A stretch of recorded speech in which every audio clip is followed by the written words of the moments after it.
Hubert Koulibaly, bonsoir. Bonsoir, madame. On l'a appris donc dans la journée, l'armée française et nigérienne ont capturé un cadre du groupe État islamique au Sahel.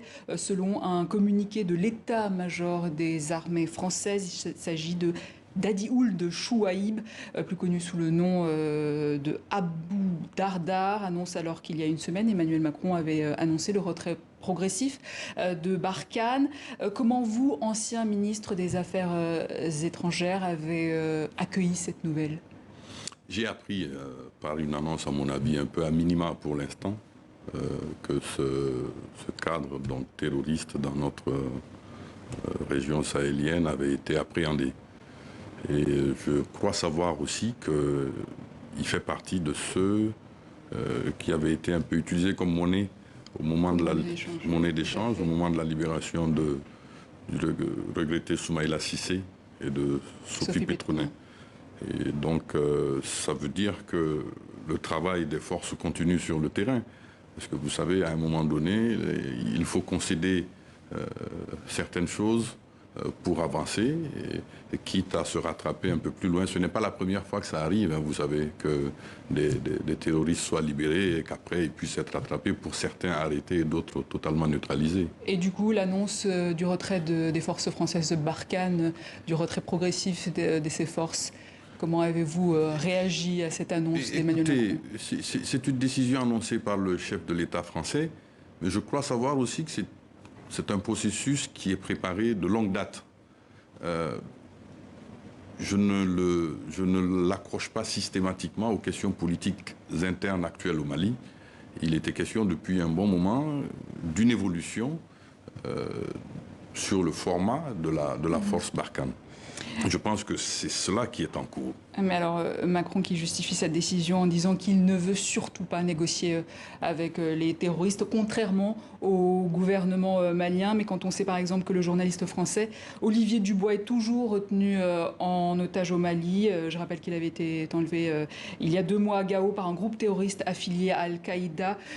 Qu'est-ce que vous pensez de cette posture du président Je ne français? souhaite pas commenter les prises de position du président Macron, qui est le chef de l'État français. Mais la négocier France avec les terroristes est un État ami. De manière générale. La lutte contre le terrorisme comporte plusieurs postures. Il y a la posture militaire qui consiste à traiter les menaces selon les opportunités qui se présentent. Il y a aussi une posture qui consiste à déradicaliser, voire obtenir le décrochage de certains éléments importants d'un dispositif terroriste par des moyens divers et variés.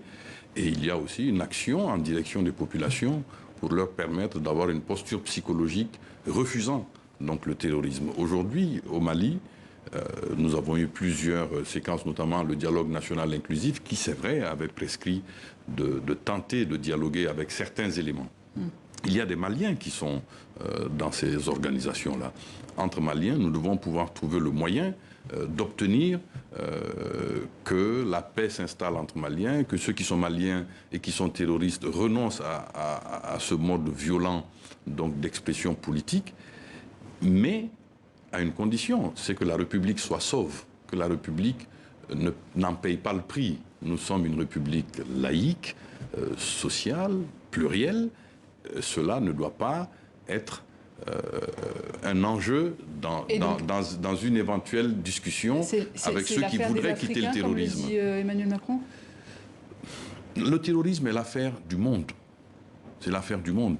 On ne peut pas parler d'affaires d'Africains concernant le terrorisme aujourd'hui. Ça concerne le monde entier. Mais il y a des situations locales qui peuvent nous amener à prescrire à tenter au moins, à essayer des solutions permettant de faire décrocher, comme je vous ai dit, peut-être des Maliens qui sont désireux de quitter ce mode d'action. Nous pouvons essayer cela, mais sans préjudice pour la République, encore une fois. Monsieur Koulibaly, en matière de politique intérieure, le Mali a connu 2 coups d'État en l'espace de 9 mois, ce qui n'est pas rien. Votre réaction par rapport à cette instabilité au sommet de l'État? Le Mali est dans l'instabilité depuis très longtemps, depuis très très longtemps. Il est clair que nous n'avons pas réussi notre construction démocratique. Et c'est ce travail qui attend les Maliens. Et il faut l'aborder sereinement, en regardant nos problèmes dans les yeux. Nous ne pouvons pas continuer à nous cacher la face. Nous avons un problème dans la construction démocratique de notre pays. Nous ne pouvons pas continuer à assister à ce cycle de prise de pouvoir par la force. C'est qu'il y a quelque chose qui ne fonctionne pas, et ça, les Maliens, en toute responsabilité, doivent le régler entre eux. Aujourd'hui, nous sommes dans une transition. Cette transition doit se concentrer sur l'élection du président de la République en priorité, afin qu'un pouvoir légitime puisse organiser la suite. Civil, donc. Un pouvoir civil, bien sûr. La CEDEAO se dit rassurée. Vous l'êtes rassuré par le discours d'Assimi Goïta lors de sa cérémonie d'investiture? Il a pris des engagements. Il a pris des engagements, notamment d'organiser les élections à temps, de respecter les délais. Il faut aujourd'hui que le gouvernement qui est en place s'attelle à poursuivre la sécurisation de notre territoire. Il faut qu'il s'attelle à préserver les conditions de notre résilience économique. C'est extrêmement important. Il faut effectivement que les élections soient organisées dans les délais. Et pour que cela soit possible, il ne faut pas disperser son énergie. Il faut se concentrer, de mon point de vue, sur l'élection du président de la République, qui permettra d'avoir la clé de voûte de notre système institutionnel en place et de manière légitime, afin que tout le reste puisse être organisé dans une cohérence nationale. Et ce duo à la tête de l'État, Assimi Goïta, Choguel Maïga, vous en pensez quoi? C'est un chef d'État et un Premier ministre. C'est ainsi que l'ordonnancement institutionnel du Mali est fait. Il y a un président de transition, et un Premier ministre qui est chef du gouvernement. Intimement, Hubert Coulibaly, merci.